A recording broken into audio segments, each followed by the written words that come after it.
So let's look at your wealthy journey, okay? And the reason that it's wealth with an E is that we believe that it's all about the electronic engagement. You can come up energy, whatever E's you want to use, or even e-commerce. But it's effectively the new age of wealth with an E. Now, this is a slide, and I interesting enough, you could say to me, Scott, why don't you update your slides? I actually built this slide in 2005, and I wanted to share with you why I don't update the slide. And the simple principle is because I can't believe that 15 or 16 years later, how similar it actually is. So if you look on the left here, you've got learning curve, and at the bottom, you've got financial independence, freedom, and abundance. If you take the life cycle of a property investor, you've pretty much got birth, then you've got infancy, toddler, teenager, young adult, maturity, midlife evaluation, golden years, legacy. And or life can go the wrong way, aging, and death.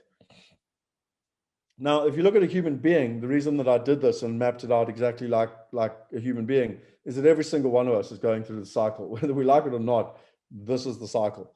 And, this midlife evaluation, some of our lives go up and some of our lives go down and go back to pretty much where we started. So let's look at this as a parallel metaphor for a property investor. At the birth stage, you're leaving home, you're renting, you start earning, so you got your first job, you can save a little, you go on a course, you start walking the streets, and most people do very little. That, as Shane kind of used his story already, of some of the overwhelm, even in trying to get started, reading the books, etc. Then you got the infancy, you buy your first house, you have plenty of fear, you struggle with the purchase, you struggle with understanding the process, you waste lots of money, you often don't buy very well, it depends on the information, you're very close to cash flow death, tough to survive, and often ask for support from parents. It's quite interesting. I was doing this today in the car, and my girlfriend in the car, we were talking about it, and she's got one property, and I said, well, which stage are you? And I would say infancy. And she said, yep, no, that resonates quite a lot. Then you look at toddler, and it's the first one is working, and so you get some confidence and you buy another one.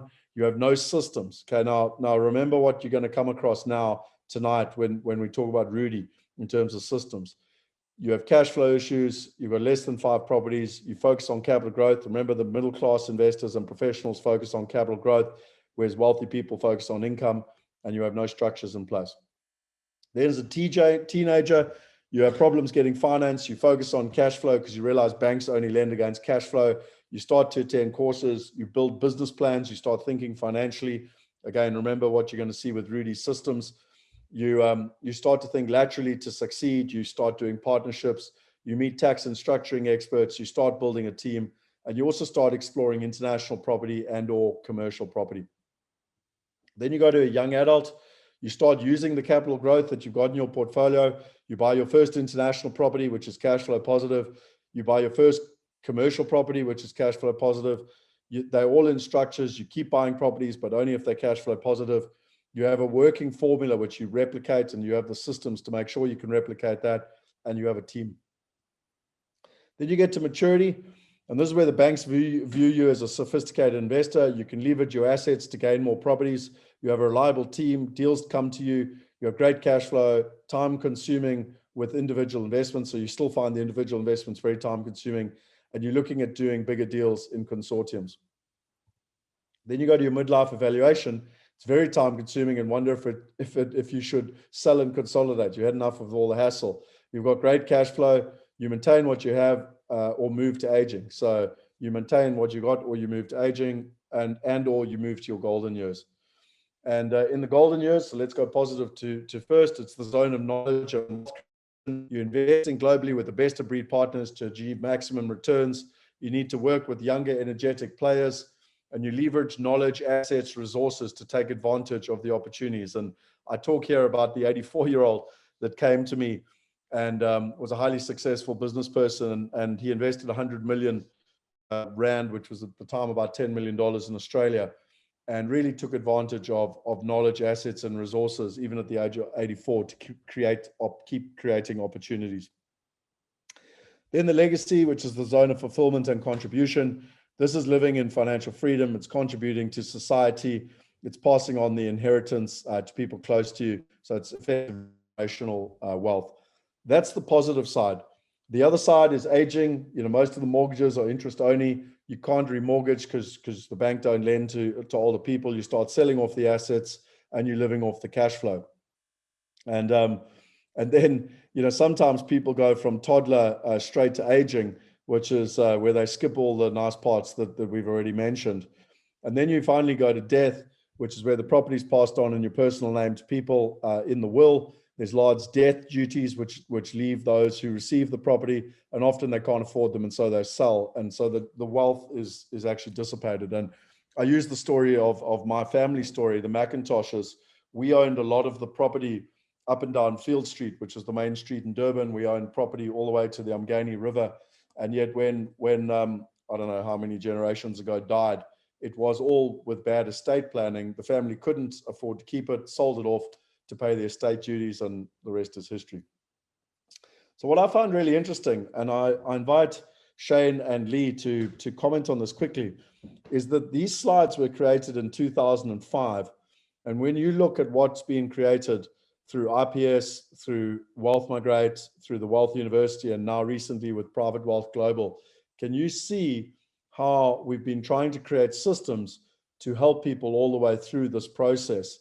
And again, why I don't update these slides is to show people that back in 2005, realizing the need for what needed to be changed over the time. Now, my only regret is it's taken us 15 years, but I'm very, very grateful that people today can solve this a lot quicker than doing it on their own. And I don't know, Lee or Shane, what your thoughts are, because what truly excites me is that people can literally do this, which is go from birth through to legacy a hell of a lot quicker now using technology and basically having the right information and the right partners. And I'd love your thoughts on what I just said.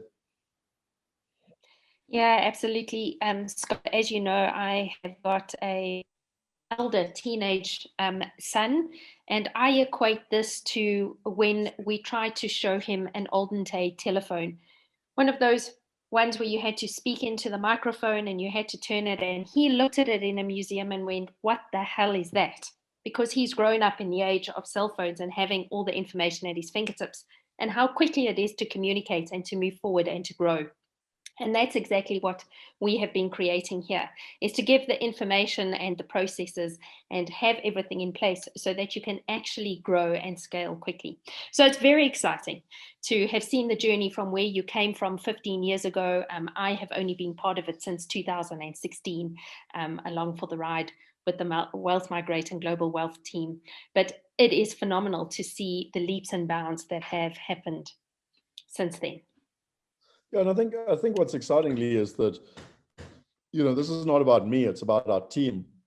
And it's about our community that have allowed this to happen. And, with what Shane shared, and I'm still excited, and I don't want to keep going because I want to share with what Rudy's got to share, is that, people can go back and they can try and figure this all out themselves, and they can literally go through all the steps I just shared. And, I could write another entire book on what to do at every step, or you could kind of follow the simple digital journey now, and you can go from A to B a hell of a lot easier and cut out a lot of these, very difficult steps, basically. The next question I get asked often is, how do you deal with uncertainty? We're dealing with COVID at the moment. And there was a gentleman called Ian Fife that was very kind to me in my younger years. And he wrote for the Financial Mail, the property section. And, he answered the question to me, how do you deal with uncertainty? He said, through knowledge, by concentrating on the actual realities of the market we operate in. An index is a theoretical figure. A transaction is concrete and specific. If you know how property actually works, we know that it remains the biggest store of wealth in the world for ordinary people. That is so because it remains the most predictable and conservative of asset classes. And it is more often than not a home too.